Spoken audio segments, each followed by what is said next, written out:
خالی پیٹ مجھ سے کچھ نہیں ہوتا، پیار بھی نہیں۔ اس نے ان کے جذبات میں تلاطم پیدا کیا۔ کبھی کبھی مجھے لگتا ہے کہ تم مجھے کبھی پاس نہیں آنے دو گی۔ انہوں نے دل میں موجود خدشے کو زبان دی۔ غلط فہمی ہے آپ کی، اتنا نہ سوچا کریں، میں بھی یہی ہوں اور آپ بھی، اور پوری رات پڑی ہے، بے فکر رہیں۔ اس نے کھانا نکالتے ہوئے بلگرامی صاحب کی آنکھوں میں بے باکی سے جھانکا تو وہ دل محسوس کر رہ گئے۔ جیسے تیسے کر کے انہوں نے کھانا کھایا، یہ وہی جانتے تھے، البتہ سونیا خوب سیر ہوئی۔ کھانا کھا کر وہ برتن لے کر اٹھی تو بلگرامی صاحب کی بے چینی عروج پر تھی۔ برتن رکھ کر وہ واپس آئی تو بلگرامی صاحب کو دیکھا۔ چائے یا کافی؟ اس نے نچلا ہونٹ دانتوں میں دبا کر پوچھا تو بلگرامی صاحب نے اس کا بازو پکڑ کر اسے اپنی جانب کھینچا۔ اب اور برداشت کرنا ان کے لیے ممکن نہیں تھا، وہ ارے ارے ہی کرتی رہ گئی، لیکن ان پر بھوت سوار ہو چکا تھا۔ سونیا نے ان کے جذبوں کو لگام ڈالنے کی معمولی سی کوشش کی، لیکن وہ اور زیادہ بھڑک اٹھے۔ دماغی فطور اور ہوس کے اس شیطانی کھیل میں ڈوبے وہ دونوں ٹی وی لاؤنج سے بیڈ روم تک کب پہنچے انہیں ہوش نہ رہا۔ جب اتنی برداشت ہی نہیں آپ میں تو کیا ضرورت تھی اتنا جوش دکھانے کی؟ سونیا نے تپے ہوئے انداز میں کہا۔ وہاں بھی تو اس کے ساتھ یہی سب ہوتا رہا تھا، فرق صرف اتنا تھا کہ بلگرامی صاحب اس پر نہ جانے کب سے ادھار کھائے ہوئے بیٹھے تھے۔ انہوں نے کچھ بولنے کی کوشش کی تو ان کو پھندا لگ گیا اور سانس مزید بگڑ گئی۔ وہ ایک دم پریشانی سے اٹھی۔ اگر اسے یہاں کچھ ہو گیا تو میں کہاں سنبھالتی پھروں گی اس نمونے کو؟ اس نے غصے سے سوچا اور پاس پڑے جگ سے پانی کا گلاس بھر کر ان کے ہاتھ میں تھمایا۔ پورا گلاس گٹا گٹ چڑھا کر ان کی حالت کچھ بحال ہوئی تو اس نے شکر کا سانس لیا۔ میں نے تم پر ترس کھا کر تمہاری جان بخش دی، ورنہ جس دن تم نے میرا اصل جوش دیکھا نا، میری آگ میں جل کر بھسم ہو جانا ہے اس دن تم نے۔ بلگرامی صاحب نے ترم خان بنتے ہوئے اسے دیکھا۔ وہ فخریہ انداز میں کہا تو وہ منہ پھاڑ کر ہنس دی، اور ہنسی آنی ہی تھی اسے، بات جو ہنسنے والی تھی، لیکن بلگرامی صاحب کو اپنی جانب گھورتا پا کر وہ ایک دم سیدھی ہوئی۔ اچھا بتائیں اب تک کی کیا صورتحال ہے، آپ نے کیا پتہ لگایا؟ اس نے فوراً سے بات بدلی کہ کہیں غصے میں وہ بغیر بتائے ہی رفو چکر نہ ہو جائے۔ وہ اس کو ایک گھوری مار کر اپنی اب تک کی ساری کارکردگی گوش گزار کرنے لگے۔ ساری بات سن کر اس نے ستائشی انداز میں بلگرامی صاحب کو دیکھا اور پھر بتانے لگی کہ آگے انہوں نے کیا کرنا ہے۔ تم میرا خیال کرنا، میں تمہارا کروں گا۔ مجھے امید ہے کہ آج کے بعد ہم ایسے ہی مل کر کھانا کھائیں گے۔ بلگرامی صاحب نے معنی خیز انداز میں اسے دیکھا تو وہ سرد آہ بھر کر رہ گئی۔ اب آپ جائیں، رات بہت ہو چکی ہے، اور بے فکر رہیں، مجھے خوش کریں تو آپ بھی خوش رہیں گے۔ اس نے بھی ان کی بات ان کو ہی لوٹائی اور واش روم کی جانب چل پڑی۔ شہیر اپنے آفس میں بیٹھا تھا کہ دروازے پر دستک ہوئی اور اس کے جواب دینے پر اس کا پی این اندر داخل ہوا۔ اس نے مصروف سے انداز میں سر اٹھا کر اسے دیکھا۔ بولو چاچا، کیا ہوا؟ سر جی، وہ میری بیٹی کی شادی ہے۔ کریم چاچا اتنا بول کر خاموش ہوئے تو اس نے ایک ابرو چکا کر انہیں دیکھا۔ کیا پیسے چاہیے آپ کو؟ اکاؤنٹنٹ کو بتا دیں کتنے چاہیے، میرا بتانا ان کو، وہ آپ کو دے دیں گے۔ اس نے بات مکمل کر کے پھر سے اپنی توجہ لیپ ٹاپ کی طرف کر لی۔ نہیں سر، پیسے نہیں چاہیے، وہ میں آپ کو کارڈ دینے آیا تھا، اگر آپ آ جائیں تو مجھے خوشی ہوتی۔ کریم چاچا نے اٹکتے ہوئے ڈرتے ڈرتے اپنی بات مکمل کی۔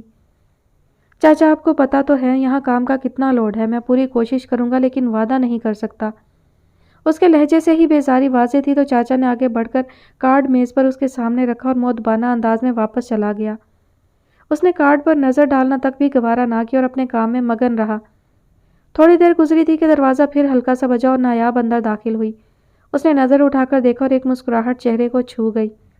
آؤ آؤ جناب، میں نے ابھی تک چائے نہیں پی ہے، بس آپ کا ہی انتظار تھا۔ اس نے خوشی اخلاقی سے کہا اور انٹرکام اٹھا کر چائے کا کہنے لگا۔ وہ اس کے سامنے آئی اور کرسی سنبھال لی، ٹانگ پر ٹانگ چڑھا کر بیٹھے اور ادھر ادھر نظر دوڑائی۔ یہ کس کی شادی کا کارڈ ہے؟ اس کی نظر کارڈ پر پڑی تو اس نے کارڈ اٹھا کر دیکھا۔ ہے ہمارا پیون کریم چاچا، اس کی بیٹی کی شادی کا ہے، اس نے عام سے لہجے میں جواب دیا۔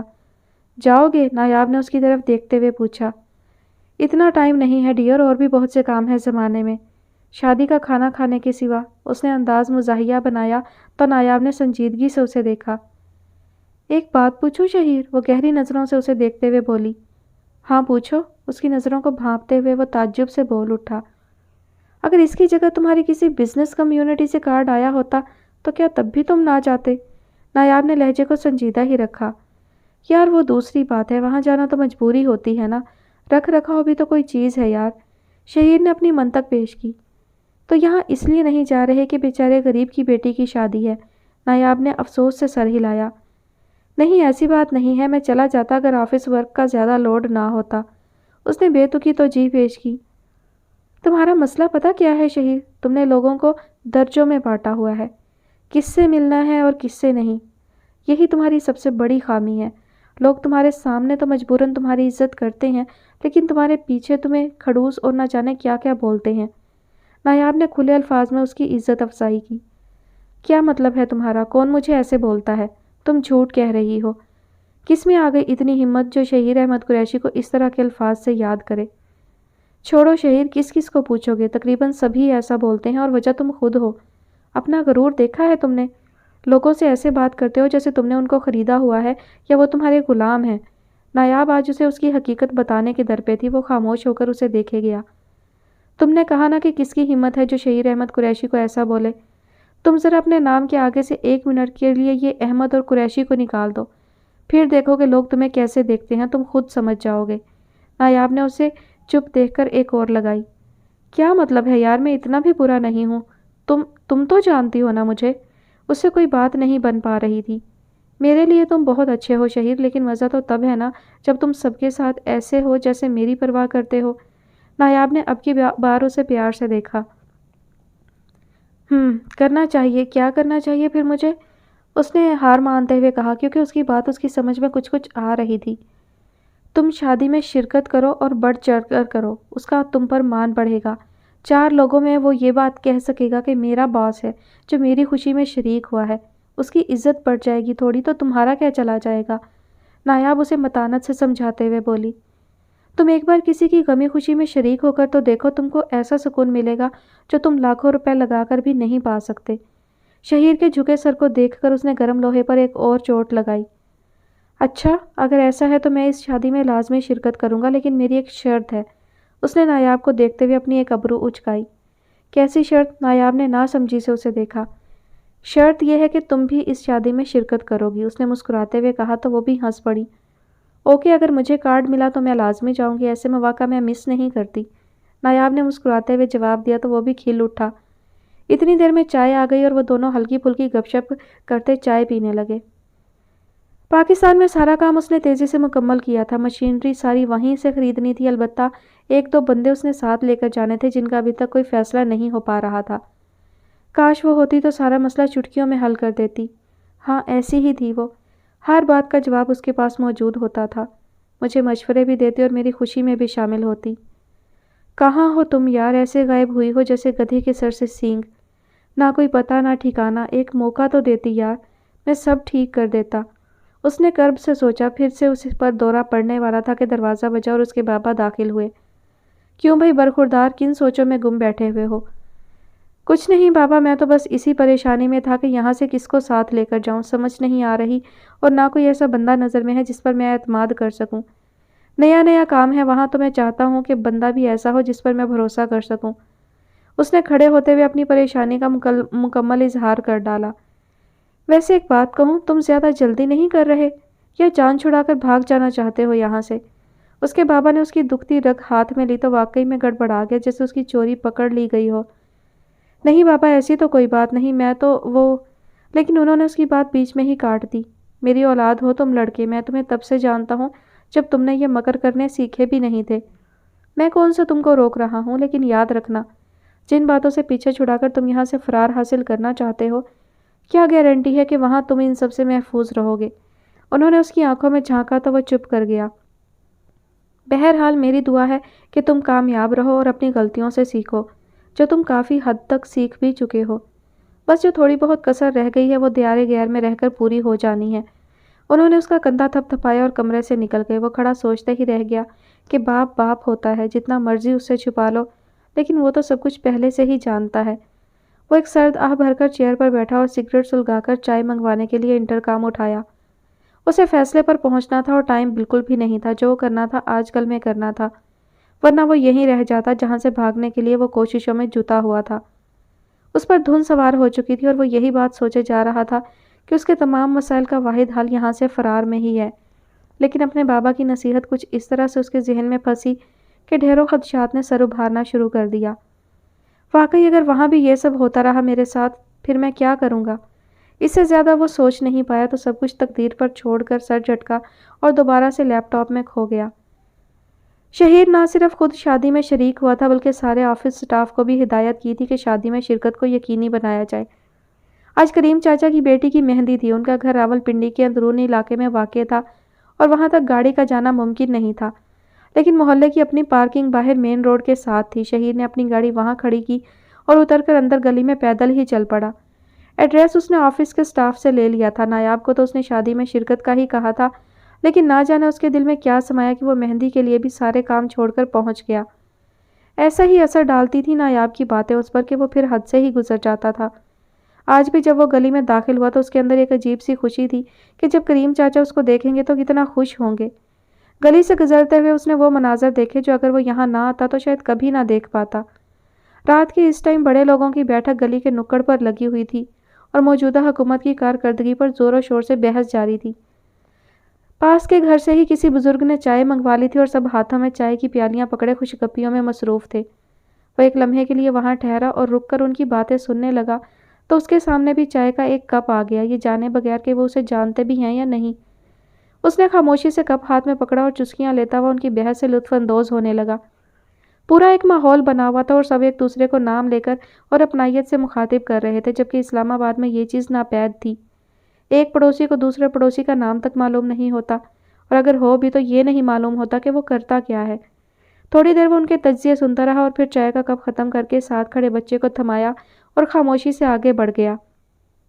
بکری کے دودھ کی بنی اس چائے نے اس پر ایک خوشگوار اثر ڈالا تھا اور اس کا ذائقہ منہ میں گھل سا گیا تھا۔ وہ چلتا ہوا گلی سے مڑا تو سامنے ہی بنے احاطے میں اسے شامیانے لگے نظر آئے اور ساتھ ہی کریم چاچا کھڑے کسی بندے سے بحث کر رہے تھے۔ وہ تھوڑا قریب پہنچا تو ان کی گفتگو واضح ہو گئی۔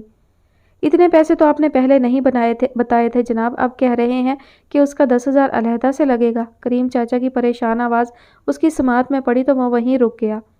چاچا میں نے سب پہلے بتا دیا تھا کہ آج کل شادیوں کا سیزن ہے تو ہر چیز کا ریٹ چڑھا ہوا ہے۔ دوسرے بندے نے، جو یقیناً کوئی کیٹرنگ سروس والا تھا، مجبور بندے کو دیکھ کر ناجائز فائدہ اٹھایا۔ وہ تو صحیح ہے، لیکن بیٹا آپ نے کہا تھا کہ ابھی بکنگ کروا لو تو اسی ریٹ پر آپ کو سارا کچھ کر دوں گا۔ اب آپ کہہ رہے ہو کہ ریٹ نیا لگا ہے، میں کہاں سے لاؤں 10,000؟ چاچا کی پریشانی میں مزید اضافہ ہوا۔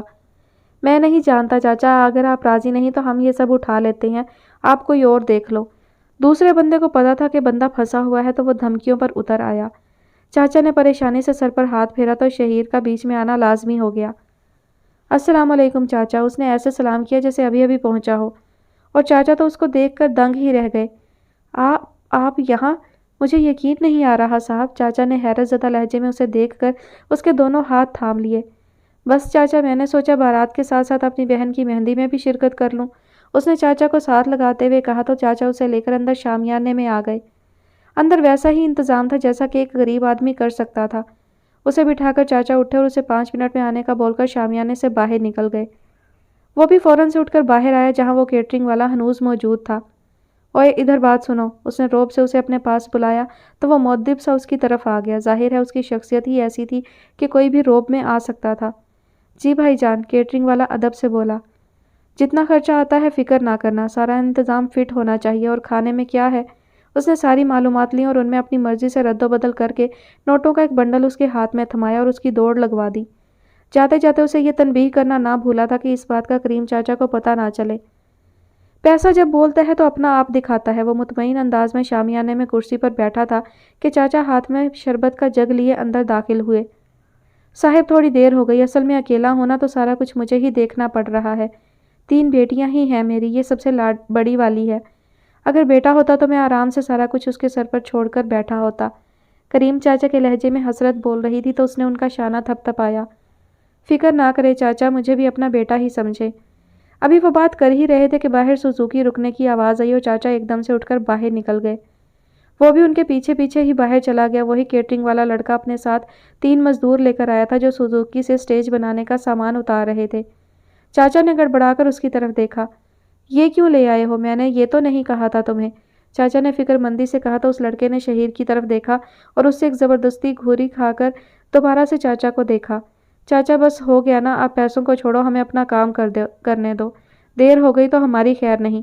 اس لڑکے نے چاچا کو سمجھانے کی کوشش کی اور جلدی جلدی سامان اتارنے لگا۔ چاچا کھڑے حیران سے دیکھتے رہا۔ 1 گھنٹے میں سٹیج سارا تیار تھا اور لگ رہا تھا کہ واقعی یہاں مہندی کا فنکشن ہے۔ ابھی وہ چاچا کے ساتھ کھڑا جائزہ ہی لے رہا تھا کہ ایک دوسری سوزوکی آ رکی، اس میں سے کڑھائیاں اور سامان اتارا جانے لگا۔ چاچا یہ کیا ہی کرتے رہ گئے اور انہوں نے اپنا سارا سیٹ اپ لگانا شروع کر دیا۔ اور پھر مہندی شروع ہوئی تو پورے محلے نے دیکھا کہ کریم چاچا کی بڑی بیٹی کی مہندی کا فنکشن ہے۔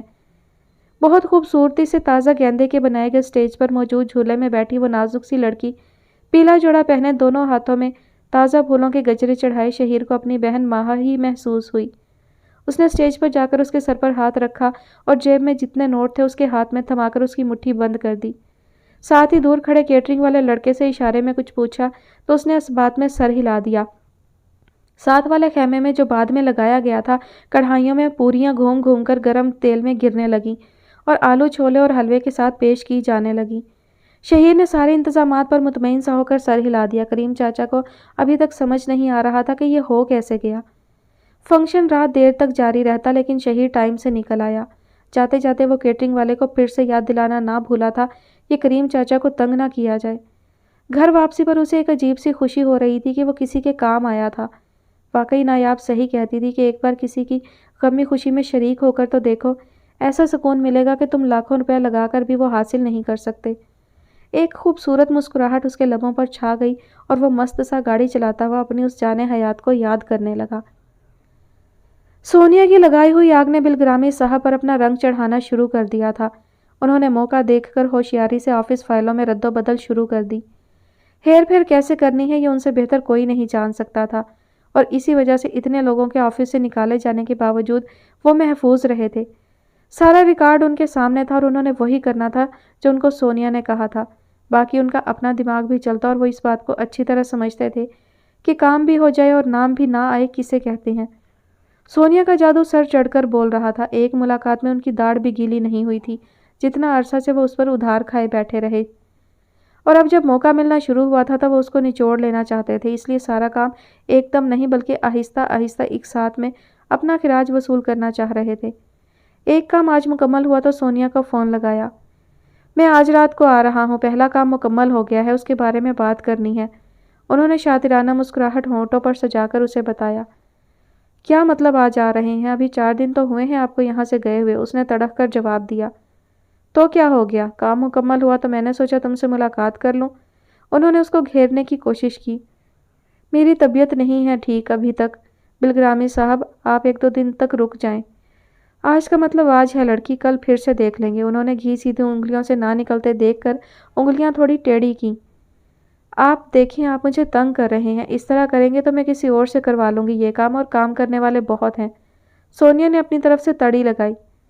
یہ بھی کر کے دیکھ لو جان، لیکن یاد رکھنا کہ پھر تمہاری راہ میں سب سے بڑی رکاوٹ شاید میں ہوں گا، بلگرامی صاحب نے اطمینان سے جواب دیا تو ان کے سرد لہجے میں کہی گئی بات سے سونیا لرز اٹھی۔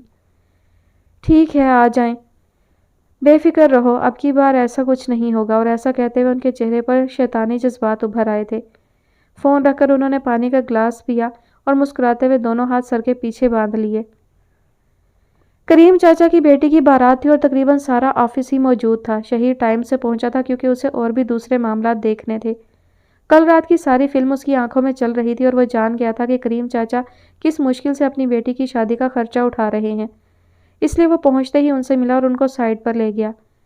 چاچا یہ چھوٹا سا تحفہ میری بہن کے لیے قبول فرمائیں، اس نے چاچا کے ہاتھ میں ایک خاکی لفافہ پکڑایا جو وزن سے ہی کافی بھاری لگ رہا تھا۔ صاحب آپ نے جو کل کیا وہ تھوڑا تھا جو آج مزید احسان چڑھانے آ گئے، کریم چاچا نے شکر گزاری سے اس کی طرف دیکھتے ہوئے کہا۔ ہاتھ ابھی تک ان کے نیچے ہی تھے۔ کیوں چاچا میں نے کل کیا کر دیا ایسا؟ اس نے مسکراتے ہوئے حیرت کا اظہار کیا۔ آپ بہت بڑے ہیں صاحب، مجھے ہوا تک نہ لگنے دی سارے معاملے کی، لیکن مجھے پھر بھی پتہ چل ہی گیا کہ کل مہندی کا سارا خرچہ آپ نے اٹھایا ہے، چاچا نے تشکر سے اسے دیکھتے ہوئے کہا۔ آنکھیں ان کی نم ہو رہی تھیں۔ کوئی بات نہیں چاچا، میری بہنوں کی طرح ہے وہ، اگر کچھ کیا بھی ہے تو اپنی بہن کے لیے ہی کیا ہے نا، اس نے ان کو شرمندگی سے باہر نکالا۔ جو بھی تھا صاحب، لیکن میں اب مزید آپ سے یہ نہیں لے سکتا، آپ نے پہلے ہی مجھے غریب کے لیے بہت کیا ہے۔ چاچا نے انکار میں سر ہلاتے ہوئے اس کی طرف محبت سے دیکھا۔ چاچا یہ بول کر میرا دل تو نہ توڑیے، ابھی یہ رکھیں، بعد کی بات میں دیکھ لی جائے گی، اس نے ان کو سمجھایا اور ہاتھ پکڑ کر لفافہ اس میں تھما دیا۔ ابھی وہ کچھ اور بولتے لیکن وہ کسی بات کا موقع دیے بغیر وہاں سے کھسک گیا اور مردانہ حصے میں آ کر مہمانوں کے ساتھ بیٹھ گیا۔